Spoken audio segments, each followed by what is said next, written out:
pane mashoko anoda togwana wakomana majarajaro vachiti leadership in the ruling party yava paedge nekuda kwezviitiko zvavava kuona nemaeyes noti zviitiko zvavari kunzwa nenzeve.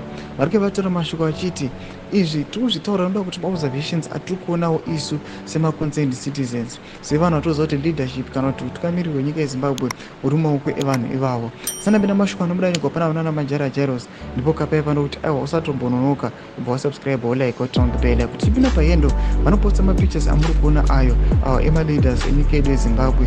Mukanyatsotarisa mapictures ayo asati avereka pacaption vanonyora tobva tenda pacaption vanonyora vachiti the tell signs are that the leadership in ZANU PF is on the edge is when you see its mouthpieces rush to lie to its people that the whole extraordinary political meeting was convened to deliberate on the recommendation of hero status for late comrade Jason Chirinda. Vanoposta mapictures amuri kuona awa.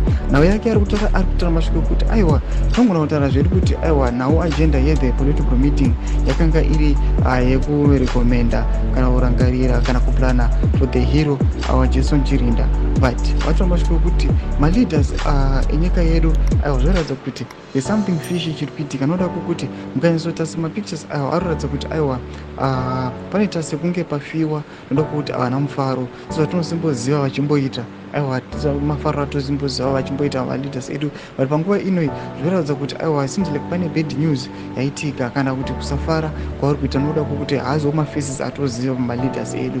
Tudze mafunguro enyu moti kudii pamusoro pechiitiko ichi muna comment section yedu. Subscribe, like, turn on the bell icon.